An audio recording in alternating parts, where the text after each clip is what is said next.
এবং শুধু আমরা না, দুনিয়ার বিবেকবান সবাই জানিয়েছে, এমনকি আরব বিশ্বের অনেকেও এই হামলার নিন্দা জানিয়েছিলেন।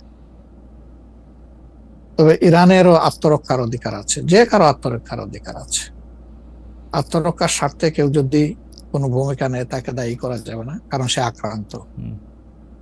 আক্রান্ত ব্যক্তি, রাষ্ট্র কিংবা সংস্থার আত্মরক্ষার অধিকার, এটা মানবতার ইতিহাসে স্বীকৃত, এটা কেউ অস্বীকার করে না।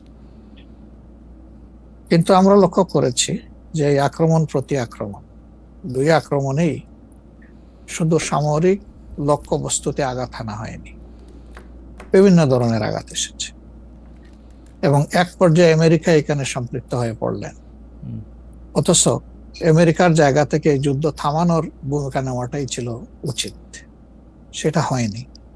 বরঞ্চ যুদ্ধে জড়ায় পড়ল আমেরিকা, এবং আমেরিকাও ইসরায়েলের মতোই বরঞ্চ এর চেয়ে ভয়াবহ আক্রমণ করে বসলো ইরানের উপর। আসলে এগুলা কোনোটাইকে আমরা সমর্থন করি না। এখন আপনার প্রশ্ন হচ্ছে যে বর্তমান সরকার যেটুকু কনসার্ন ব্যক্ত করেছে, এটাকে আমরা যথেষ্ট মনে করি কিনা। আসলে যথেষ্ট তো হলো যে মুসলিমের পাশে সরাসরি দাঁড়াইতে পারবে, ওটা তো আমরা কেউ পারছি না। বরঞ্চ আমরা আমাদের নৈতিক সমর্থন দিয়ে এবং অন্যায়ের বিরুদ্ধে নিন্দা অথবা প্রতিবাদ জানিয়ে আমরা আমাদের অবস্থান স্পষ্ট করতে পারি। জি, সরকার যা করেছে, আশা করি আপনার এবং আমার এই আলোচনার মাধ্যমে সরকার আরো বেশি উপলব্ধি করবে যে তাদের আরো কিছু করণীয় ছিল। না মাননীয় আমির, আমরা একটি বিষয়ে একটি প্রশ্ন উঠেছে। প্রশ্নটি হচ্ছে এরকম যে 13 তারিখে পররাষ্ট্র মন্ত্রণালয় থেকে এই ইরানের উপর আক্রমণের প্রতিবাদ জানানো হয়েছে, কিন্তু সেটি আসলে এমনকি পররাষ্ট্র মন্ত্রীর পক্ষ থেকেও সে প্রতিবাদ জানানো হয়নি, পররাষ্ট্র মন্ত্রণালয়ের পক্ষ থেকে। এর আগে আমরা দেখেছি এরকম আক্রমণের ক্ষেত্রে বাংলাদেশের সরকার বা রাষ্ট্রপ্রধান আসলে প্রতিবাদ জানান, তারা একটি বক্তব্য রাখেন বা বক্তব্য দেন। এই ক্ষেত্রে আমরা ডক্টর মোহাম্মদ ইউনূসকে একদম চুপচাপ দেখছি। ডক্টর মোহাম্মদ ইউনূস সরকারকে বলা হচ্ছে যেহেতু তারা এখন মার্কিন যুক্তরাষ্ট্র সরকারকে খেপাতে চান না, সেই জন্য তারা এই ব্যাপারে আসলে এক ধরনের ধীরচল নীতি অবলম্বন করছেন। আপনি কি বিষয়টা সেভাবে দেখেন কিনা? এটার ব্যাখ্যা তারা ভালো দিতে পারবেন, তবে এমন দৃষ্টিভঙ্গি থাকলে এটা উচিত হবে না। কারণ মানবতা যেখানেই আক্রান্ত হবে, একটা স্বাধীন দেশ হিসেবে, বিবেকবান কর্তৃপক্ষ হিসেবে অবশ্যই আমাদেরকে রেসপন্স করতে হবে। এই প্রসঙ্গে আরেকটু আন্তর্জাতিক প্রশ্ন, সেটা হচ্ছে যে আরব রাষ্ট্রগুলো, বিশেষ করে অর্গানাইজেশন অফ ইসলামিক কান্ট্রিজ এবং আরব ওয়ার্ল্ড, যারা আরবের ধনী বৃষ্য, তাদের যে প্রতিক্রিয়া, সেই প্রতিক্রিয়াকে আপনি আসলে সঠিক মূল্যায়ন করেন কিনা? দুই এক কথা বললেই হবে যে আপনি কি তাদেরকে খুবই দুর্বল, খুবই দুর্বল, আপনি খুবই খুবই খুবই দুর্বল মনে করতেছেন। আমি একটু আন্তর্জাতিক রাজনীতি থেকে একটু আঞ্চলিক রাজনীতিতে আসি। অনেকেই বলে থাকেন যে বাংলাদেশে রাজনীতি করতে হলে ভারতের সাথে একটা বড় সম্পর্ক রেখে রাজনীতি করতে হবে। আপনার কাছে কি মনে হয় এই সময় ভারতের সাথে বড় সম্পর্ক কারা রাখতেছেন, এবং জামায়াতে ইসলামীর সাথে ভারতের সম্পর্ক আসলে কেমন? প্রথম কথা হলো যে রাজনীতি কার জন্য? রাজনীতি আমার মাটি এবং মানুষের জন্য। সুতরাং আমার সম্পর্কটা হবে জনগণের সাথে, আমার সম্পর্ক হবে আমার মাটির সাথে। এটা আমার 1 নম্বর প্রায়োরিটি। 1 নম্বর প্রায়োরিটিকে তার জায়গায় রেখে দুনিয়ায় যারা বন্ধু হয়ে এগিয়ে আসবেন দেশ এবং জনগণের কল্যাণে, আমরা সবাইকে আমরা স্বাগত জানাবো, অভিনন্দন জানাবো এবং বুকে ধারণ করব। কিন্তু যদি এই সম্পর্ক রাখার অর্থ এটি হয় যে কোনো রাষ্ট্রের আনুকূল্য নিয়ে অথবা রাষ্ট্রকে সন্তুষ্ট রেখে কোন ধরনের রাজনৈতিক কর্মকাণ্ড পরিচালিত হবে, আমরা তার সম্পূর্ণ বিরোধী। ওকে, এই ক্ষেত্রে কেউ কেউ বলতেছেন যে বিএনপির সাথে ভারতের একটি সম্পর্ক দেখা যাচ্ছে, আবার কেউ কেউ উল্টোটা বলতেছেন ডক্টর মোহাম্মদ ইউনূস ভারতের সাথে সম্পাদিত শেখ হাসিনা সরকারের কোনো চুক্তি আলোর সম্মুখে আনছেন না এবং তার কোনোটিই বাতিল করছেন না, কারণ ডক্টর মোহাম্মদ ইউনূস সরকারেরও ভারতের সাথে একটি নিবিড় এবং প্রবল সম্পর্ক রয়েছে। আপনি এই দুটি কিভাবে বিবেচনা করেন, যে বিএনপির সাথে কি আসলে ভারতের একটি প্যাক্ট আছে? ডক্টর মোহাম্মদ ইউনূস কি ভারতের কাছে মুখে যাই বলুন খুবই নতজানু সরকার? মানে হোয়াট ইজ আপনার বিশ্লেষণ একটু শুনতে চাই। আসলে প্রথমটা আপনি যেমনটি শুনছেন আমিও তেমন শুনতেছি, আমার কাছে এর কোনো ডকুমেন্ট নাই। আর দ্বিতীয়টা যেটা বলতেছেন ডক্টর ইউনূস সাহেবের ব্যাপারে, আমি এর কোনো আলামত দেখতে পাচ্ছি না যে উনি ভারতের কাছে নত জানু, এর কোনো আলামত আমার কাছে স্পষ্ট নয়। ভারতের সাথে রাদার আমরা ভারতকে বিভিন্ন বিষয়ে তার সাথে কনফ্লিক্টে দেখতে পাচ্ছি। ভারতের সাথে হাসিনা সরকারের সম্পাদিত চুক্তিকে তিনি সামনে আনতেছেন না, এইটা একটা অভিযোগ। আরেকটা অভিযোগ হচ্ছে ভারত একতরফাভাবে ট্রান্সশিপমেন্ট এবং স্থলবন্দর দিয়ে মাল আনা নেওয়া বাতিল করলো, এর বিপরীতে বাংলাদেশ কোনো ব্যবস্থাই নেয় নাই এখন পর্যন্ত। আসলে বাংলাদেশের নেওয়ার সেই সুযোগটাও কতটুকু আছে না আছে সেটা বিবেচনায় নিতে হবে। 2 নম্বর হচ্ছে যে ইউনূস সরকার এখন দায়িত্বে আছেন, আমি ক্ষমতায় বলবো না, এই দেশের জনগণই তাকে দায়িত্ব দিয়েছে, উনি দায়িত্বে আছেন। উনি দায়িত্বে আসার পরে এটা ঠিক যে ভারত বলেছে নির্বাচিত সরকার আসলে তারা দেশকে সহযোগিতা করবে, তা এখানে কি বার্তা দেওয়া হলো তাহলে? সুতরাং এটা কোনোভাবেই টিকে না বিষয়টা। আর এই সরকারের অনেকগুলা প্রায়োরিটি আছে। চুক্তি সম্পাদন হয়েছে 2টা মানে সরকারের মধ্যে ইতিপূর্বে। সেই সরকার নির্বাচনে তার আইনগত এবং নৈতিক বৈধতা কতটুকু ছিল সে নিয়ে হয়তো প্রশ্ন থাকতে পারে, কিন্তু 2টা সরকারের মধ্যে চুক্তি সম্পাদিত হয়েছে এবং পলিটিক্যাল গভর্নমেন্ট দুইটাই, ইন্ডিয়া পলিটিক্যাল গভর্নমেন্ট, বাংলাদেশেও পলিটিক্যাল গভর্নমেন্ট। এই ধরনের কিছু ম্যাটার আছে যেগুলো আসলে পলিটিক্যাল গভর্নমেন্টকেই রিজলভ করতে হবে। যেমন কিছুদিন আগে আপনারা মানবিক করিডোর নামে একটা বিষয়ের কথা শুনেছেন, আমরা কিন্তু A to Z বলেছি নো, এটাই সরকারের ফাংশন হওয়া উচিত। এরপরে পোর্ট হ্যান্ডলিং এর ব্যাপারেও কথা এসেছে, সেখানেও আমরা বলেছি যে এটাও এত বড় বিষয়ে সরকারের হাত দেওয়া উচিত হবে না, এই ব্যাপারে আমাদের অবস্থান স্পষ্ট। সুতরাং তারা আরো যে প্রায়োরিটি গুলো আছে, বিশেষ করে কিছু বেসিক রিফরমেশন না করলে আগামীতে একটা গুড গভর্নেন্সের জন্য একটা গুড সরকার গঠন করা সম্ভব হবে না, একটা ভালো ইলেকশন হবে না, এই বিষয়গুলোকেই এখন মূলত প্রাধান্য দেওয়া হচ্ছে।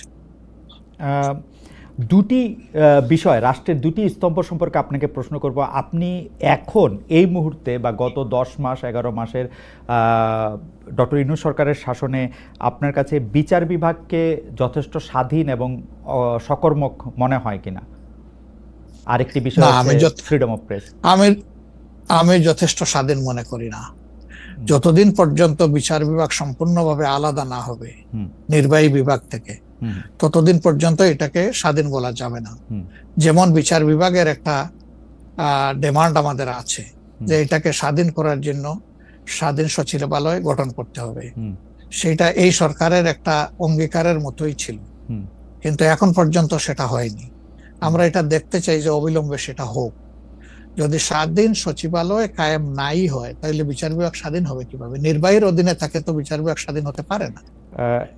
এমনিতে আমরা সারা দেশে যে বিচার আদালতগুলি দেখি বা আমাদের যে আপিল আদালত অর্থাৎ হাইকোর্ট বিভাগ এবং আপিল ডিভিশন যে রায়গুলি এই পর্যন্ত দিয়েছে বা দিচ্ছে, আপনার সাথে তো সারা বাংলাদেশের সবাই কানেক্টেড, আপনার কাছে কি মনে হয় যে তারা স্বাধীনভাবে কাজ করতে পারছে, নাকি নির্বাহী বিভাগ আওয়ামী লীগ সরকারের মতোই বা পূর্ববর্তী অন্য রাজনৈতিক সরকারের মতোই প্রভাব বিস্তার করেই চলছে? ইউনূস সরকারও আসলে সুপ্রিম কোর্টের পজিশনটা আমার কাছে আমি প্রথমে আনতে চাই। এখন যিনি প্রধান বিচারপতির দায়িত্বে আছেন তাকে, তার পারফরমেন্সকে আমরা যতটুকু পর্যবেক্ষণ করার সুযোগ পেয়েছি, আমাদের মনে হয়েছে তিনি তার বিবেক এবং তার স্বাধীন চেতা মানসিকতার জায়গা থেকেই তিনি পারফর্ম করছেন। হাইকোর্টের যেহেতু অনেকগুলা বেঞ্চ, সেখানে পার্সন টু পার্সন ডিফারেন্স হতেই পারে, কিন্তু আলটিমেটলি বিচার তো যাবে শেষ পর্যায়ে সুপ্রিম কোর্টের হাতে। এই জায়গাটাকে অতীতের যে কোনো সময়ের তুলনায় আমাদের কাছে বেটার মনে হচ্ছে আপাতত। ভবিষ্যতে তারা কি করবেন সেটা এখনই অগ্রিম বলা যাচ্ছে না। ওকে। আর বিচার আদালতের প্রশ্নে মানে জজ এন্ড সেশনস কোর্ট যেগুলি, ডিস্ট্রিক্ট জজ এন্ড সেশনস কোর্ট যেগুলি আছে 64টা জেলা এবং অন্যান্য ট্রাইব্যুনালগুলি, তারা কি স্বাধীনভাবে কাজ করতে পারছে? আমাদের কাছে যতটুকু ইনফরমেশন, সব জায়গায় তারা স্বাধীনভাবে কাজ করতে পারছেন না, বিভিন্ন আনডিউ প্রেসার তাদের উপরে আছে। এটা কি নির্বাহী বিভাগের উপর থেকে, নাকি এটা জামাতে ইসলামী প্রেসারটা দিচ্ছে বা বিএনপি প্রেসারটা দিচ্ছে বা এনসিপি প্রেসারটা দিচ্ছে? আমরা তো কোনো প্রেসারের পক্ষে নাই, আমরা always in favour of fair justice. আমরা আনফেয়ার কোনো জাস্টিস চাই না, আমরা চাই ফেয়ার জাস্টিস। এখন আর কারা দিচ্ছে না দিচ্ছে, আপনার টক শোতেই আপনি মেনি টাইমস বলেছেন, আমাকে উত্তর দেওয়ার দরকার নাই, আপনি যথেষ্ট জনগণের পক্ষে মতামত ব্যক্ত করার জন্য আপনি বহু সময় এই কথাগুলো রিপিট করেছেন। আমরা কিন্তু এর পক্ষে নাই এবং আমাদের বিরুদ্ধে এই ধরনের কোনো কমপ্লেইন কোথাও নেই। আর যদি ফ্রিডম অফ প্রেসের কথায় আসি, অর্থাৎ সংবাদ প্রচারের স্বাধীনতা বা গণমাধ্যমের স্বাধীনতা প্রশ্নে আপনার কাছে এই 10 মাসের বিবেচনা যদি চাই বা বিচার যদি চাই, আপনি কেমন দেখছেন যে স্বাধীনভাবে মত প্রকাশ করা যাচ্ছে কিনা, মানে সংখ্যা গুরুর পাশাপাশি যারা সংখ্যায় কম তারাও তাদের মতামত দিতে পারছে কিনা? জি না, সেটা আমি আসতেছি। যদি আপনি in comparison two previous period, that is last 15.5 years, even another 2 years you can add with it. সকল কেয়ারটেকার সরকারের 2 বছর, পরবর্তী 15.5 বছর। অনেক সময় প্রেস আমাদেরকে বলতো, আমরা যখন জিজ্ঞেস করতাম যে এই ধরনের একটা জলজ্জন্ত মিথ্যাচার কেমনে করলেন, ওই যে কিছু করার নাই, স্ক্রিপ্ট লেখা ছিল, আমাদেরকে এটা জাস্ট ব্রডকাস্ট করতে হয়েছে। তো এখন সেই পরিস্থিতি এরকম নাই বলে আমাদের কাছে মনে হয়। তারপরেও আমরা প্রেসের কাছ থেকে বিভিন্ন সময় শুনি তাদের কিছু কনসার্নের জায়গা এখনো বিদ্যমান। কেউ এখনো তাদের উপরে আনডিউ প্রেসার দিয়ে থাকেন, এটা করতে পারবেন, এটা করতে পারবেন না। এটা যদি থাকে, একটা মিনিমাম রেঞ্জেও থাকে, তাহলে তো আমরা কমপ্লিট ফ্রিডম অফ স্পিচ বলতে পারছি না, ফ্রিডম অফ এক্সপ্রেশন আমরা বলতে পারছি না। এটা কিছুটা যে এখনো প্রিভেল করছে, এটা আমরা অনুভব করি। তবে আমরা ফিল করি যে প্রেসকে তাদের মতোই রোল প্লে করতে দেওয়া উচিত। আর প্রেসের কাছেও আমাদের প্রত্যাশা, তারা যেন সাদাকে সাদাই বলেন, সাদাকে অন্তত ধূসর বানাবেন না, এবং কালোকেও তারা মানে সার্ফ এক্সেল দিয়ে সাদা বানাবেন না। 5 আগস্টের পর এই প্রশ্ন অবশ্য অনেকবার আপনার সামনে এসছে। তারপর আমি আপনাকে বলি, যেহেতু আপনার সাথে আমার দেখা হচ্ছে নতুন একটা ঘটনার পরে, এই প্রসঙ্গে নতুন একটা ঘটনার পরে, আপনি কিন্তু যে কোনো জায়গাতে এক ধরনের সমন্বয়ের প্রত্যাশী একজন মানুষ, ক্ষমা করার পক্ষে একজন মানুষ। আপনি সর্বশেষ যে আওয়ামী লীগের রাজনীতি নিষিদ্ধ করা হলো এবং দলকে আসলে তার সকল কার্যক্রম নিষিদ্ধ করা হলো, এইটা নিয়ে আমরা দেখেছি যে আপনার দলকে যারা সমর্থন করেন তারাও সেই নিষিদ্ধের দাবি করেছেন। কিন্তু আমি আপনার পার্সোনাল মতামত জানতে চাই যে আপনি এটা আসলে লাইক করেছেন কিনা, বা আপনি এটা পছন্দ করেছেন কিনা, বা আপনার যদি একক ক্ষমতা নেয়ার মানে সিদ্ধান্ত নেওয়ার, আপনি আপনার একক সিদ্ধান্ত প্রয়োগ করতেন, তাহলে আপনি এটা করতেন কিনা? দেখেন, এখানে অনেকগুলা বিষয়। আমাকে ইদানিং ফরেন মিশনের যারা বাংলাদেশে আছেন, এনভয় বা আপনার রাষ্ট্রদূত যারা আছেন, তারাও জিজ্ঞেস করেন যে ন্যাশনাল রিকনসিলিয়েশনের একটা জায়গা থাকা উচিত কিনা। আমি বলি অবশ্যই উচিত। তবে বিষয়টা হলো যে আমাদের ওন্ড গুলা একদম তাজা, ট্রমা গুলা এখনো, মেন্টাল এবং ফিজিক্যাল ট্রমা এখনো বিদ্যমান। হাসপাতালের বেডে এখনো রয়ে গেছে ইনজিওর্ড পার্সন গুলো। শহীদ পরিবারের অনেকেই তাদের আপনজনের লাশও এখন পায় নাই, লাশের সন্ধান বা কবরের সন্ধানও পায়নি। সো এটা একদম তাজা একটা বিষয়। যেমন আমরা যদি সাউথ আফ্রিকার কথা ধরি, তাহলে ডিকেডস আফটার ডিকেডস এটাকে হিলিং করতে, রিকনসিলিয়েশনে আনতে সময় লেগেছে। অতএব মিনিমাম একটা সময় দিতে হবে।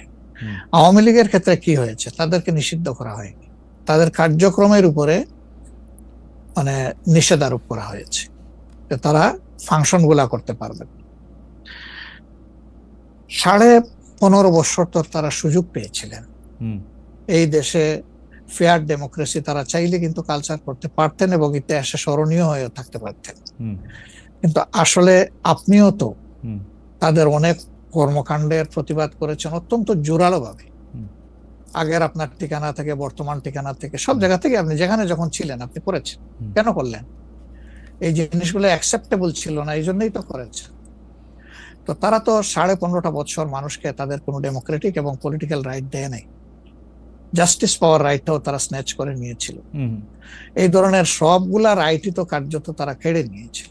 আপনি যদি প্রেসের কথা বলেন, এখন তো অ্যাটলিস্ট যখন তখন যাকে তাকে, প্রধান উপদেষ্টাকে একটা কথা বলেছে ঢুকাই দাও, মামলা একটা দিয়ে তাকে সাথে সাথে ঢুকাই দাও, এই কাজ তো এখন হচ্ছে না।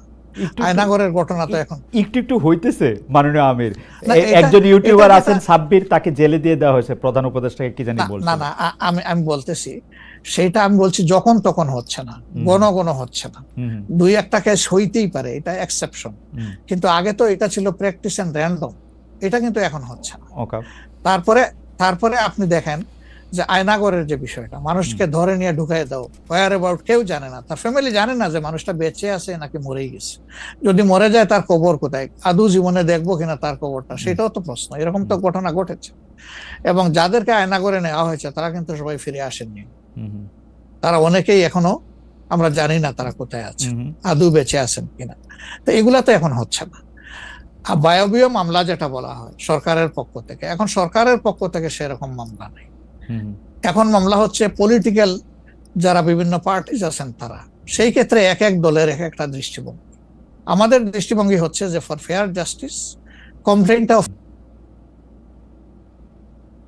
পুরো অ্যাট্রোসিটি করেছেন যারা এটার পারপিটেটর, তাদেরকে ডিরেক্ট যারা আছেন তাদেরকে বাদ দিয়ে আমরা কোনো মামলায় কাউকে আসামি করিনি। এই জন্য আমাদের মামলায় শত শত কোনো আসামি নেই। অন্যান্য সংস্থার বা দলের বা অথরিটির থাকতে পারে। তো এই জিনিসগুলোর কিছুটা হলেও ডেভেলপমেন্ট হয়েছে, কিন্তু আরো অনেক হওয়ার প্রয়োজন আছে এবং সুযোগ আছে। এই ক্ষেত্রে আমি শুধু একটা লাইন করে একটু বোঝার জন্য, যে মানে আওয়ামী লীগ নিষিদ্ধ করা হয় নাই, আওয়ামী লীগের কার্যক্রম নিষিদ্ধ করা হয়েছে, দুইটার মধ্যে তফাৎ কি আসলে? মানে তারা মানে কি করতে পারবে আর কি করতে পারবে না, মানে একজন আওয়ামী লীগ কি করতে পারবে এখন? মানে আমার একটা আন্ডারস্ট্যান্ডিং হচ্ছে আওয়ামী লীগ নিষিদ্ধ, তা আপনি বলতেছেন না দুইটার মধ্যে একটু তফাৎ আছে, তফাৎটা কি আসলে?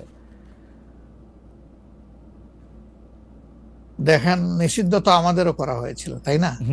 এবং একবার না, আমাদের এই সংগঠনের জন্মের পরে দফায় দফায় আমাদেরকে নিষিদ্ধ করা হয়েছে। নিষিদ্ধ যখন কোনো সংগঠনকে করা হয় তখন এই সংগঠনের ব্যক্তিরাও বিভিন্ন ধরনের সমস্যায় পড়ে যান, এর সাথে রিলেটেড ব্যক্তিরা, এমনকি তাদের স্বাভাবিক জীবনযাত্রাটাও তাদের পক্ষে চালায় নেওয়া সম্ভব হয়। তারা যদি সমাজের কোনো ক্রিমিনাল ব্যক্তি নাও হয়ে থাকেন তবুও তাদের উপরে সমস্যা আরোপ হয়েছে। কিন্তু যখন কার্যক্রম নিষিদ্ধ থাকবে তখন ওই পলিটিক্যাল কার্যক্রমগুলো ছাড়া বাকি জীবনের সবই তো তারা করতে পারবে, করছে তো। আচ্ছা, তারা তো এই দেশ ছেড়ে সবাই তো আর চলে যাননি, সবাইকে জেলেও ঢুকানো হয়নি। এইটা একটু পরিষ্কার হয়েছে। জনাব যুদ্ধাপরাধের মামলায় জামাত নেতা এটিএম আজহারুল ইসলাম খালাস পাওয়ার পর আপনি একটি সংবাদ সম্মেলনে বলেছেন, জামায়াতে ইসলামী বা তার কোনো নেতাকর্মীর মাধ্যমে কেউ ক্ষতিগ্রস্ত হয়ে থাকলে তার কাছে নিঃশর্ত ক্ষমা চাই। এই ক্ষমা প্রার্থনায় কি ৭১ মুক্তিযুদ্ধের সময়টাও আছে কিনা সেটা সেদিন আপনি স্পষ্ট করেননি, আজকে এটা স্পষ্ট করবেন? মানে আপনি, অনেকেই প্রশ্ন করছেন যে জামায়াতের মাননীয় আমির ক্ষমা কিসের জন্য চাইলেন? মানে ৪৭-এর পর থেকে শুরু করে আজকে পর্যন্ত, শুধু ৭১ না, ৪৭-এর পর থেকে শুরু করে আজকে পর্যন্ত আমাদের দ্বারা যত মানুষ যত জায়গায় কষ্ট পেয়েছে, কেউ যদি ক্ষতিগ্রস্ত হয়ে থাকে, সেই মানুষগুলো তাদের সকলের কাছে আমি বিনা শর্তে ক্ষমা চেয়েছি। কেন ক্ষমা চেয়েছি? আমরা মানুষ, ইন্ডিভিজুয়াল মানুষ যেমন ভুল করতে পারে, মানুষের সমষ্টি একটা দলেরও বিভিন্ন ভুল সিদ্ধান্ত থাকতে পারে। কোনটা ভুল কোনটা সঠিক ইতিহাস এটা নির্ধারণ করবে। আজকে যেটাকে ভুল বলা হচ্ছে কালকে এটাই হয়তো সবচেয়ে বড় সঠিক হিসাবে প্রমাণিত হবে। আর ইতিহাসের পালাবদলে রাজনীতিতে সবাই জিতে না, কেউ জিতে কেউ হারে।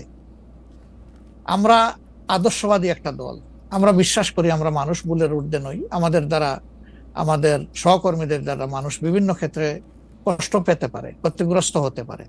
আমি সব কিছুর জন্য কোনো শর্ত আরোপ না করেই মাপ চেয়েছি। ওকে, মানে ৪৭ থেকে মাপ চাওয়ার মধ্যে কোনো পরাজয় নাই, অবশ্যই নাই। ৪৭ থেকে আজ পর্যন্ত যে কোনো কিছুর জন্য মানুষ আপনাদের কাছ থেকে যদি কোনো ধরনের আঘাত পেয়ে থাকে তার জন্য আপনি দুঃখ প্রকাশ করেছেন বা ক্ষমা চেয়েছেন। এর ভিতরে সব ঢুকে গেছে, কোনো কিছু বাদ নাই। ওকে, এভরিথিং ইনক্লুডেড। আচ্ছা, এবং এটা আনকন্ডিশনাল, মানে অ্যাপোলজি দিয়ে আনকন্ডিশনাল পার্ডন সিক করেছে। এইটা কি ডক্টর শফিকুর রহমান, আমি আসলে যেহেতু আপনার সঙ্গে আমার মানে নানা সময় কথা বলার সৌভাগ্য হয়েছে, মানে পর্দার বাইরে পর্দার ভিতরে, সেটা আমি জানি বলেই আমি আমার প্রশ্নটা করছি যে আপনি যে ৭১টাকে এই ৪৭ থেকে আজ পর্যন্ত একসাথে বললেন, এর কি কোনো বিশেষ কারণ আছে নাকি? মানে না, কোনো বিশেষ কারণ নাই। আমার মানবিক মূল্যবোধের জায়গা এবং আমার দায়িত্বের জায়গা থেকে আমি বলেছি, অনুভূতির জায়গা থেকে। দায়িত্ব এবং অনুভূতির জায়গা, বিশেষ কোনো কারণ। আচ্ছা, আমি আবার 2-3 দিনের ঘটনা একটু আসি। আমরা 2টা ঘটনা আমরা দেখেছি যে আমাদের অনেককে ব্যথিত করেছে। একটা হচ্ছে লালমনিরহাটে একজন যিনি নরসুন্দর, তিনি এবং তার ছেলেকে খুব আয়োজন করে মারধর করা হচ্ছে এবং তাদেরকে টেনে নিয়ে পুলিশের কাছে নিয়ে যাওয়া হয়েছে। এবং আরেকজন যিনি 2018 সালের ডিসেম্বরের রাতের ভোট বলে খ্যাত নির্বাচনের যে প্রধান নির্বাচন কমিশনার, তাকে আসলে খুবই অপমানজনকভাবে মানে থানায় নিয়ে যাওয়া হয়েছে এবং সেটা আবার ভিডিও করা হয়েছে। মানে আমি সাধারণভাবে যেটা বুঝি, আপনি আমাকে শাস্তি দিতে পারেন, আপনি আমাকে মৃত্যু দিতে পারেন, কিন্তু মানুষ হিসাবে আরেকটা মানুষকে অসম্মান করার অধিকার যে আমাদের নাই, এইটা কি মানে মানে নাকি এইটা আমাদের আছে কারণ তারা একটা খারাপ কাজ করেছিল, এরকম কি? মানে আমি জানি না, মানে অনেকে তার আরেকজন, জি আপনি বলেন। আরেকজন খারাপ কাজ করেছেন বলে আমিও করব, এটা কোনো যুক্তি? আমি আরেকজনের খারাপে কষ্ট পেলাম, ক্ষতিগ্রস্ত হলাম, এখন আমি সেম অথবা ওয়ার্স দেন দিস আরো খারাপ কিছু করলাম তার সাথে, সেটা কি কোনো মানবিক আচরণ বলে গণ্য হবে? নিশ্চয়ই না। তবে দেখেন, আমরা এটাকে কখনো সমর্থন করি না, কিন্তু পরিবেশ, প্রেক্ষাপট, স্থান, কাল, পাত্র, মানুষ কোনো জিনিসকে যখন লাইক করে না তখন প্রকাশ্যে হয় তার প্রতিবাদ করে, না হয় মনে মনে ঘৃণা করে, অথবা সে শক্তি থাকলে প্রতিরোধ করে। এই 3টা স্টেজ থাকে, এটা হাদিসের ভাষা অনুযায়ী। তো এই অবস্থায় আমরা হয়তো ভিজিবল সেই রকম প্রটেস্ট অনেক ক্ষেত্রেই করতে পারি না, কিন্তু আমরা এগুলাকে মনের দিক থেকে সাপোর্ট তো করি না, আমরা বরঞ্চ মনে করি যে এগুলা আরেকটা অপরাধ। ডেফিনেটলি সিইসি যিনি ছিলেন, তিনি তো একজন মানুষ, তিনি এই রাষ্ট্রের একজন সিভিল সার্ভেন্টও ছিলেন এবং উঁচু পর্যায়ে তিনি দায়িত্ব পালন করে তিনি রিটায়ার করেছেন। তিনি নিশ্চয়ই কাজ ভালো করেন নাই, অনেকগুলা খারাপ কাজ করেছেন। সেই সময়টা জনপ্রত্যাশার এগেইনস্টে গিয়ে করেছেন, সত্য তথ্যের উপর না থেকে অসত্য তথ্য তিনি তার সংস্থা থেকে বলেছেন, সেগুলো সব খারাপ। তো তার জন্য তো আদালত আছে, কিন্তু আদালতে যাবেন, আমি তাদেরকে আদালতে নিয়ে যাই, আইনের আওতায় নিয়ে যাই, কিন্তু আইন আমার হাতে আমি তুলে নেবো কেন? এটা তো কোনো অবস্থায় আমরা সমর্থন করবো না। এই জন্য আপনার স্মরণ থাকার কথা, 5 তারিখ রাত্রেই আমরা ঘোষণা করেছি যে ব্যক্তিগতভাবে আমরা কারো উপর থেকে কোনো প্রতিশোধ নেব না এবং আমরা নেইনি। আমাদের 2-1টা ব্যতিক্রম ঘটনা ঘটেছে, আমরা তাদেরকে শাস্তি দিয়েছি, আমরা ছাড় দেই নাই কাউ। আমাদের এই ঘটনাগুলো র্যান্ডম না, ব্যাপক না, 2-1টা বিচ্ছিন্ন ঘটনা, আমরা কাউকে ছাড় দেই। আমরা যেহেতু আপনার সময় কম, আমরা দ্রুত একটা বিষয় থেকে আরেকটা বিষয়ে যেতে হচ্ছে। সম্প্রতি আপনি একটি ভাষণে বলেছেন, আমি এখানে ছোট্ট একটু অ্যাড করতে চাই। এই যে মব, যেটাকে এখন মব বলা হচ্ছে, এর চাইতে কিন্তু আরো নিকৃষ্ট মব কিন্তু গত 15.5 বছর মানুষ প্রত্যক্ষ করেছে। ইভেন আপনাদের সাংবাদিকদের সাথে হয়েছে, আরো অনেকের সাথে, পলিটিশিয়ানদের সাথে তো এগুলা কোনো ডাল ভাত, কোনো ব্যাপারই ছিল না, সিভিল সোসাইটির মানুষের সাথে, শিক্ষকদের সাথে। কিন্তু ওইগুলা দিয়ে আমরা এটাকে জাস্টিফাই করতে চাই হয়েছে বলেই আমরা সবাই মিলেই কিন্তু এগুলি প্রতিরোধ করেছি, প্রতিবাদ করেছি। আসলে যে যার জায়গা থেকে প্রচন্ড ভাবে প্রতিবাদ করেছে।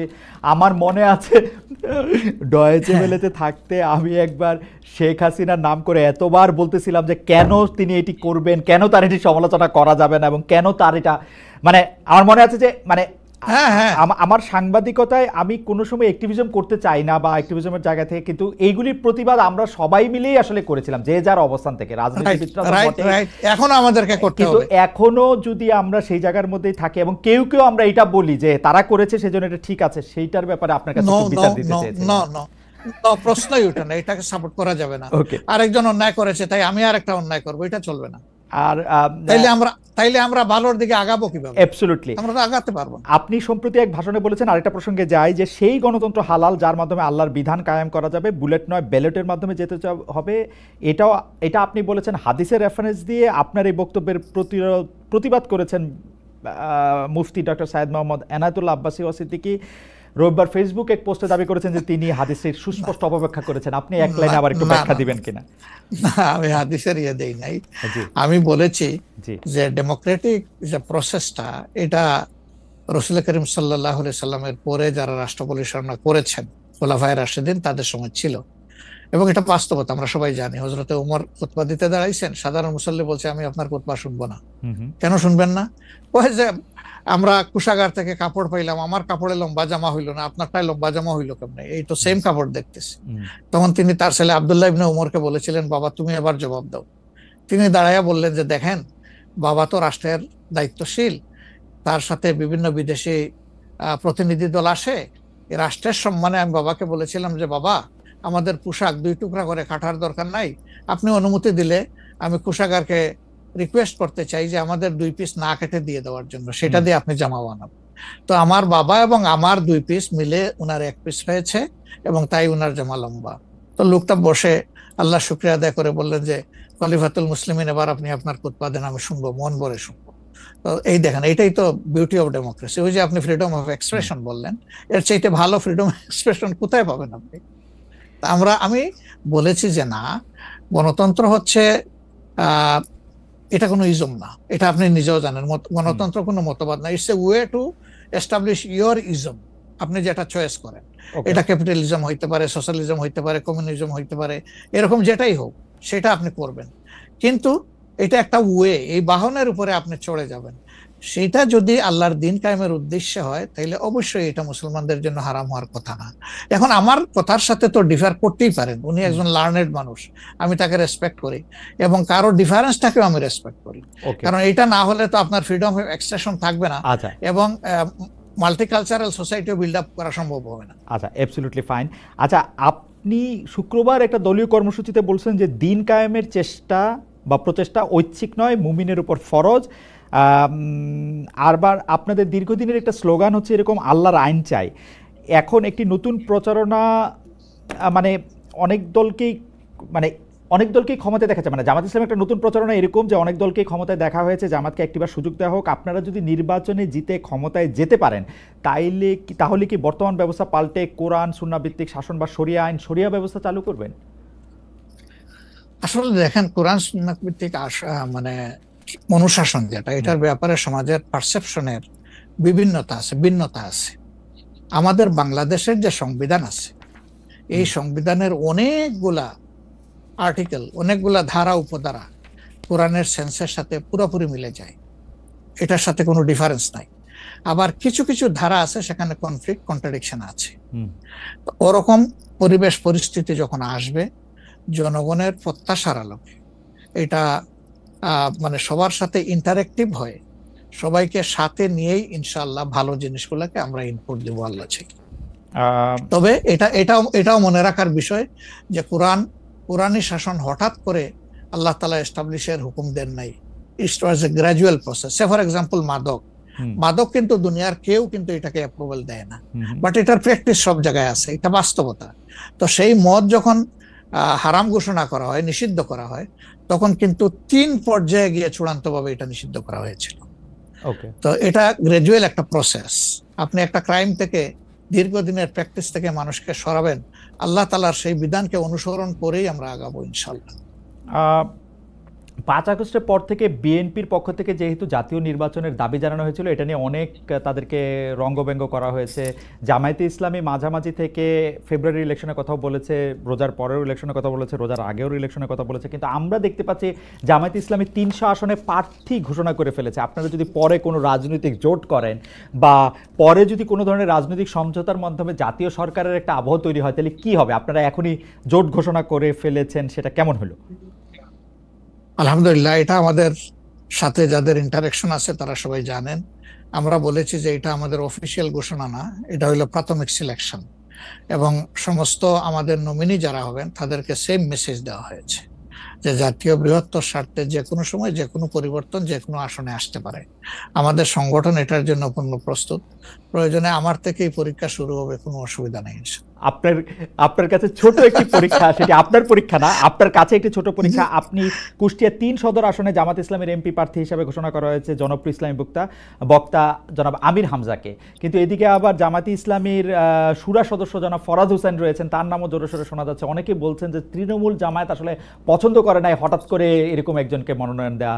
এই বিষয়টাকে আসলে আপনি কিভাবে দেখেন? শুধু জনপ্রিয়তার জন্য না, নট দ্যাট। আমরা যখন কোনো জায়গায় নমিনি সিলেকশন করি তখন 2টা জিনিস আমরা বিবেচনায় নেই।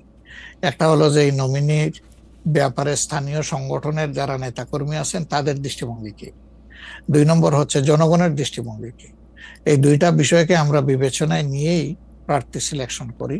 এবং এটা যেগুলা শুনতেছেন, অনেক সময় আমাদেরকে অতি ভালোবাসেন যারা, হ্যাঁ। ওই যে আপনি একবার আমাকে জিজ্ঞেস করলেন যে আপনাদের ব্যাপারে এত বিরোধিতা করে কেন, তাই আমি বলছিলাম যে তারা অত ভালোবাসে তো অনেক বেশি, এই জন্য আমাদেরকে নিয়ে কসলাইতেও জনাব আমির হামজার বিরুদ্ধে যে দুটি বক্তব্য বেশি সামনে আসছে, তিনি একবার বলেছিলেন যে তার 14 গোষ্ঠী সবাই আওয়ামী লীগ করেন। 2 নাম্বার হচ্ছে যে এই জুন মাসেও জনাব আমির হামজা নিজ এলাকায় মোটরসাইকেল শোডাউন করেছেন, যেই শোডাউনের রাজনীতি অ্যাপারেন্টলি আপনারা উৎসাহ দেন না, কিন্তু তাকে এটি করতে দেখা যাচ্ছে। হ্যাঁ, আমরা তার দৃষ্টি আকর্ষণ করেছি। ওকে, আমরা এই ব্যাপারে দৃষ্টি আকর্ষণ করেছি যে পাবলিক ইনকনভিনিয়েন্স হয় এমন কোনো কাজ আমরা করব না, যত দূর সম্ভব এটা আমরা অ্যাভয়েড করে চলবো। এটা আচ্ছা, আমরা আরেকটা প্রসঙ্গে আসি যে লন্ডনে ডক্টর মোহাম্মদ ইউনূস এবং জনাব তারেক রহমানের বৈঠকের পর যৌথ বিবৃতির প্রসঙ্গে জামায়াতে ইসলামী একটা শক্ত অবস্থান নিয়েছে। তারা বলেছে যে বৈঠককে তারা স্বাগত জানিয়েছেন, কিন্তু যৌথ বিবৃতিটা তারা পছন্দ করেন নাই। এই কারণে জাতীয় ঐক্যমত্য কমিশনে তাদের অংশগ্রহণও তারা একদিনের জন্য বয়কট করেছেন, মানে আপনারা বয়কট করেছেন। পরে আবার ডক্টর মোহাম্মদ ইউনূস আপনাকে ফোন করেন এবং সেই টেলিফোনের পরে আপনি ডক্টর মোহাম্মদ ইউনূস টেলিফোনে কি বলেছিলেন আপনাকে, সেটাকে আমাদের একটু বলা যাবে? না, উনি আসলে সেখানকার পরিবেশটাই তুলে ধরেছেন সামগ্রিকভাবে যে কেন উনি এটা করতে গেলেন। আমাদের কনসার্নের জায়গা ছিল যে তিনি নির্বাচনের একটা টাইম লাইন, ডেট না, একটা টাইম লাইন ঘোষণা করেছিলেন যে এইটা 1st half of April কোনো একটা সময়ে নির্বাচন অনুষ্ঠিত হবে এবং নির্বাচন কমিশন সেই ব্যাপারে তারিখ নির্ধারণ করে তারা শিডিউল দেবে। এটা কিন্তু সবগুলা দলের সাথে সিরিজ অফ টকের পরে, উনি সরাসরি আলোচনার পরে এটা করেছিলেন। এরপরে তিনি লন্ডনে গিয়েছেন। তারেক রহমান সাহেব যেহেতু দেশে নেই এবং তিনি কার্যত বিএনপির এখন হইলেন নির্বাহী প্রধান, ভারপ্রাপ্ত চেয়ারম্যান, তার সাথে একটা বৈঠক হওয়াই উচিত, হইতেই পারে, এটা তো ভালো, এটা খারাপ কি? রাজনীতিতে ডায়ালগই তো উত্তম সমাধান। এবং বিএনপির কিছু কনসার্ন ছিল, তার সাথে আলোচনার মাধ্যমে সেটা যদি দূর হয় এটা তো ভালো, জাতীয় জীবনের জন্য ভালো, জাতীয় রাজনীতির জন্য ভালো। কিন্তু যেটা সকল দলের সাথে আলোচনা করে তিনি একটা টাইম লাইন দিলেন, শুধুমাত্র একটা দলের সাথে আলোচনা করে সেটা থেকে এইভাবে তার প্রকাশ্যে ঘোষণা দেওয়া, যদিও তিনি ডেফিনেটলি বলেন নাই যে রমজানের আগেই হবে, তিনি বলেছেন যদি এই জিনিস ফুলফিল করা যায় তাইলে সেটা আগেও চিন্তা করা যেতে পারে, কিন্তু সেটা ভালো হতো। আমাদের বক্তব্য হচ্ছে ভালো হতো দেশে এসে তিনি তাকে বলতেন যে আমি সম্মানের সাথে আপনার কথা শুনলাম, আমি মনে করি আপনার কথাগুলা লজিক্যাল, আমি দেশে গিয়ে আবার দলগুলোর সাথে একটু আলাপ করবো, করে এটাকে কিভাবে শেপ দেওয়া যায় আমি চিন্তা করবো, আপনি আমার উপর আস্থা রাখতে পারেন। That was good. কিন্তু এটা না করে সেখানে এটা ঘোষণা দেওয়াটাকে আমরা সঠিক মনে করি নাই। আমরা মনে করি যে ক্ষমতার ভারসাম্য একদিকে হেলে গিয়েছে এবং জাতি একটা রং মেসেজ পেয়েছে, এই জন্য আমরা আমাদের এই পর্যায়ে। এটা আমার একটা প্রশ্ন, আপনার কাছে কি মনে হয় পরবর্তী জাতীয় সংসদ নির্বাচন আসলে কোন দিন কোন মাসে হবে? আমি ঠিক এটা জানি না, তবে আমি মনে করি যে এটা এপ্রিল পাড়ি দেবে না কোনো অবস্থায়। আর ফেব্রুয়ারিতে হলে আমি বলেছি সবার আগে, আপনি বলেছেন যে হ্যাঁ, যে ফেব্রুয়ারিতে হলে এটা বেস্ট, কারণ এই সিজনটা আমাদের জন্য কমফোর্টেবল সিজন ইলেকশনের জন্য। আপনার কাছে কি মনে হয় আপনার মনে কি এরকম একটা সম্ভাবনা আপনি দেখতে পান যে এটা রমজানের পরেও আসলে যেতে পারে? সেই ক্ষেত্রে রমজানের সময় আপনাদের ক্যাম্পেইন করতে হবে। বেশিরভাগ সময় আমরা দেখি যে রমজানের সময় ধর্মপ্রাণ মুসলমানদের অনেকেই আসলে দুনিয়াবি কোনো জিনিসের মধ্যে থাকতে চান না, সেই ক্ষেত্রে ভোটের মানে এখনো কি? আমার মনে হয় যে রমজানে তো আমরা সব ধরনের সব কাজই তো করি, কাজ তো আমরা বাদ দিই না কোনো, রাইট? অফিস আদালত ব্যবসা বাণিজ্য সবই তো করি, খেত খামার যার যেটা আছে। রমজান আমাদের জন্য কোনো সমস্যা না, রমজান কারো জন্যই সমস্যা হওয়া উচিত না। ওকে, কোন দল বলেছেন যে রমজানে ক্যাম্পেইন করতে গেলে অনেক ইফতার মাহফিল হবে, সেখানে প্রচুর টাকা খরচ করতে হবে, আপনি করবেন না। আপনি ইফতার মাহফিলে মেহমান হিসাবে গিয়ে খেয়ে আসবেন, দোয়া করে দিয়ে আসবেন, অসুবিধা কি? আপনাকে টাকা খরচ করতে হবে কেন? ওই সময় তো এমনিও টাকা খরচ করা ঠিক না, শিডিউল ডিক্লারেশন হয়ে যাওয়ার পরে মানুষকে খাওয়ানো ঠিক না। আপনি খাবেন, অসুবিধা কি? দাওয়াত দিলে যাবেন, খাবেন, কথা বলবেন, মিশবেন, হাত মিলাবেন, এটাও আপনার নির্বাচনী কাজকে আগাবে, কোনো সমস্যা তো নাই। আপনি কোনটা প্রেফার করবেন, মানে ইলেকশনের ডেট ফেব্রুয়ারি অর এপ্রিল? আমরা তো প্রেফার করে বলেছি বেস্ট হইলো ফেব্রুয়ারি, কিন্তু এপ্রিলে হইলে কোনো অসুবিধা নাই। আমরা মনে করি এপ্রিলে হইলে অসুবিধা নাই, তবে এটা ক্রস করা উচিত নয়। এপ্রিল ক্রস করা উচিত না, কোন অবস্থায় উচিত হবে না। আপনি কি মনে করেন এখন যদি নির্বাচন কমিশন বলে যে তারা ডিসেম্বরে নির্বাচন দিতে চান, তাইলে কি আপনারা আপত্তি জানাবেন না আপনাদের এটা? হ্যাঁ, না, আমরা ওই যে 2-3টা জিনিস বলেছি, যে বেসিক রিফর্ম, তারপরে হচ্ছে আপনার দৃশ্যমান বিচার, প্রবাসীদের ভোট ইনকর্পোরেট করা, এই তিনটা জিনিস যদি আমরা মিনিমাম পাই তাহলে ডিসেম্বর কেন, সামনের মাসে হইলে আমাদের কোনো আপত্তি নেই। ডিসেম্বর আমাদের দর্শক, আর আমরা দেখেন মূল থেকে কখনো বলি নাই যে এই মাসে হতেই হবে, এই শব্দ কিন্তু কখনো আমরা উচ্চারণ করিনি। আমরা এই ব্যাপারে ফ্লেক্সিবল। আমরা প্রধান উপদেষ্টার কমিটমেন্টের উপরে রেসপেক্ট শো করতে চাই। উনি বলেছিলেন ডিসেম্বর এই বছর অথবা আগামী বছরের জুনের মাঝখানে যে কোনো সময় তিনি নির্বাচন দিবেন। তা আমরা দেখতে চাই যে তিনি তার কথার উপরে আছেন। তবে এটাও ঠিক যে মে জুন এইগুলা কিন্তু ইলেকশনের জন্য কোনো ফেভারেবল টাইম না। ইভেন এপ্রিলটাও একটু কষ্ট হবে, এই ব্যাপারে বলার অপেক্ষা রাখে না। ফেব্রুয়ারির চাইতে এপ্রিলে কিন্তু একটু কষ্ট বেশি হবে।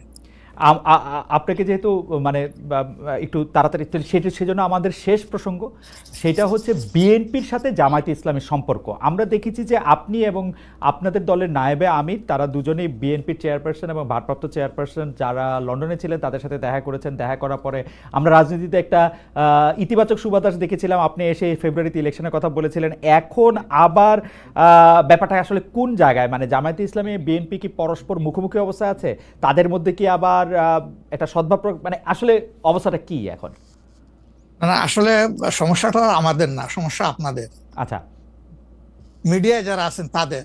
আচ্ছা, আমরা তো মুখোমুখি না, আমরা তো পাশাপাশি আছি। তো ওকে, আমরা এই যে ঐকমত্য কমিশন বলেন বা অন্যান্য মিটিং গুলা বলেন বা আমাদের নিজেদের মধ্যে কথাবার্তা বলেন, আমরা তো কোনটা বন্ধ রাখি নাই, আমরা সবটাই আছি।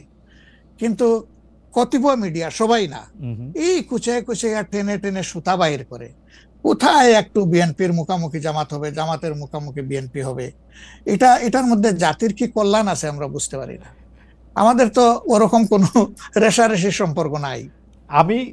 আমি হচ্ছে যে দুটা, খালি আপনি মিডিয়ার কথা বলছেন, ভালো করছেন। এখন আমরা তো আসলে মানে মিডিয়া থেকে অনেক সময় তথ্য নেই। বিএনপির নেতার প্রসঙ্গে একটি সংবাদ শিরোনাম আমি পড়েছি, ভোট হলে তো তাদের গুরুত্ব থাকবে না, জামায়াতকে ফখরুলের খোঁচা, স্বাধীনতার অবিশ্বাসীদের সমর্থন করা যাবে না, মির্জা ফখরুল। আবার আরেকটা রিপোর্ট, আবার আরেকটা পত্রিকার রিপোর্ট, জামায়াতকে স্বাধীনতা বিরোধী বলা হলে অনেকের বাবাও রাজাকার ছিলেন, জামায়াতের সাধারণ সম্পাদক বলছেন। তো আপনি আসলে শুধু মিডিয়াকে না বলে, আমরা তো একটা নেতাদের মধ্যে আপনারে তত একটা দেখি না, মানে আপনারা আমি মনেই করতে পারতেছি না, আমি প্রাণপণে মনে করতে চেষ্টা করতেছিলাম, কিন্তু নেতা কর্মীদের মধ্যে তো ব্যাপারটা আসলে আমরা দেখি না। না আছে, এটা আমি অস্বীকার করব না। জি, এটা যে কিছু নাই আমি সেটা বলছি না। তবে একটা কথা দেখেন যে আসলে গর্ব অহংকার বড় খারাপ জিনিস। অহংকার আল্লাহ তাআলার চাদর, এটা নিয়ে কেউ টানাটানি করুক, এটা মহান আল্লাহ পছন্দ করেন না। তো গর্ব অহংকার করতে করতেই একদল কোথায় গেছে চিন্তা করেন। তারা তো সব সময় মানুষকে কুচিয়ে কুচিয়ে কথা বলতেন, রাইট, কোথায় তোমাদের ঈদের পরের আন্দোলন, কোথায় গিয়ে আশ্রয় নিবা, এই ধরনের অনেক কথাবার্তা ছিল না? অবশ্যই অবশ্যই ছিল। তা এটা যদি আমিও বলি, এটা গ্রহণযোগ্য হওয়া উচিত নয়, এবং এটা অন্য কেউ যদি বলে সেটাও গ্রহণযোগ্য হওয়া উচিত নয়। কাউকে নিয়ে উপহাস করতে নাই। আপনাকে নিশ্চিত থাকতে হবে আপনি যাকে নিয়ে উপহাস করছেন, আল্লাহ একদিন তার কাছেই আপনাকে নিয়ে দাঁড় করাবেন, এবং তখন আপনি লজ্জিত হবেন। তো আমাদের কারোই এমন কথা বলা উচিত না যে এই কথাটা বলে এরপরে আপনার মুখের দিকে তাকাই আমি হাসতে পারবো না, এমন কোনো কথা বলা উচিত। 10:42 বাজে, আমি কি একটা ছোট্ট প্রশ্ন আর করবো 2-1 মিনিটের মধ্যে, এটা উত্তর দিতে পারবেন? প্লিজ। সেটা হচ্ছে যে ইলেকশনের আগে তো অনেক ধরনের কথাই আসে, কেউ কেউ একটা জরিপ করে, কেউ কেউ নিজস্ব। আপনারা কি নিজস্ব কোনো জরিপ করেছেন আপনাদের আসন বা আপনাদের পপুলার ভোট বা পপুলারিটির ব্যাপারে? কেউ কেউ বলছেন এবার আপনারা 91-এর বিএনপি যেমন আওয়ামী লীগকে কাঁদিয়ে ক্ষমতা পেয়ে গেছিল, এইবারও আপনাদের এরকম একটা হইতে পারে, এটা কি আপনার মনে হয়? যে মানে মহান আল্লাহ সবচেয়ে ভালো জানেন, তবে আমরা জরিপ করেছি এবং আরো করব। আচ্ছা, আমরা যখন জরিপ করি তখন নির্বাচনী কোনো আবহ সৃষ্টি হয় নাই, সেটা ছিল নভেম্বর ডিসেম্বরে। আর আমরা এখন নির্বাচনী আবহ কিছুটা এসেছে, সকল অ্যাক্টর এখন ময়দানে কম বেশি ভিজিবল হবেন, তারপরে ইনশাল্লাহ আমরা জরিপ করব। তখন বোঝা যাবে যে আগের মূল্যায়ন আর পরের মূল্যায়নের মাঝে তফাৎটা কতটুকু। আর যেটা বললেন যে কাউকে খাদ দিয়ে খাওয়ার ক্ষমতায় যাওয়া, আমরা ভাই আসলে ক্ষমতায় যাওয়ার বিষয়টা দেখি না। আমরা দেখি যে এটা একটা বিশাল দায়িত্বের বোঝা। আল্লাহ যদি কখনো সে কাজের জন্য আমাদেরকে কবুল করেন, তাহলে আমরা শাসক নয় ভাই, দোয়া করেন আমরা যেন মানুষের সেবক হতে পারি। আপনাকে অনেক ধন্যবাদ। আমি শুধু শেষ কথা আপনার কাছ থেকে একটু জানতে চাইবো যে আপনি মনে করতেছেন এপ্রিলের পরে হয়তো নির্বাচন চাবেন না, ফেভার করতেছেন হচ্ছে ফেব্রুয়ারিতে হতে। আপনি কি আমাদের দর্শকদের উদ্দেশ্যে কিছু বলবেন যাতে একটা নির্বাচনী বা গণতান্ত্রিক আবহাওয়ার মধ্যে যে যার মতো করে আসলে সৎভাবে তার নির্বাচনী ক্যান্ডিডেট বা তার পছন্দের মানুষ বাছাই করতে পারে? এই প্রসঙ্গে থ্যাংক ইউ আমাকে শেষ সুযোগ দেওয়ার জন্য। অবশ্যই প্রথমে আমি দর্শকদের উদ্দেশ্যে বলবো যে অনেক ত্যাগ এবং তিতিক্ষার বিনিময়ে আমাদের স্বাধীনতা পাওয়া, আমাদের 24-এর এই পরিবর্তন পাওয়া, এটাকে আমরা যেন সঠিকভাবে সম্মান করি, মূল্যায়ন করি এবং দেশে একটা সুশাসন কায়েমের জন্য অবশ্যই পূর্ব শর্ত হচ্ছে একটা ভালো নির্বাচন, সুষ্ঠু নির্বাচন, গ্রহণযোগ্য নির্বাচন। সেই নির্বাচনের জন্য যে যেখানে আছে সেখান থেকে কোনো অন্যায়কে সমর্থন নয়, বরঞ্চ ন্যায়ের পক্ষ নিয়ে আমরা যেন দাঁড়ায় যেতে পারি। ন্যায়ের পাল্লা যেদিকেই থাকবে আমারও সমর্থনটা সেদিকেই থাকবে। কোনো অন্যায়, সেটা আমার দীর্ঘদিনের সম্পর্ক যদি কারোর সাথে থেকে থাকে, আমি যেন অন্যায়ের সঙ্গী না হই, কেউ যেন অন্যায়ের সঙ্গী না হয়। 2 নম্বর, যেহেতু প্রবাস থেকে আপনার সাথে আমার এই কথা, সেই কারণে আমি অনুরোধ করব যে প্রবাসীদেরকে শুধুমাত্র রিমিটেন্স যোদ্ধা বলে আমাদের দায়িত্ব শেষ হয়ে যায় না, বরঞ্চ প্রবাসীদের সবচেয়ে বড় অধিকার তাদের ভোটের অধিকার। এটা নিশ্চিত করার জন্য আমি আহ্বান জানাবো প্রবাসের যে যেখানে আছেন সেখান থেকে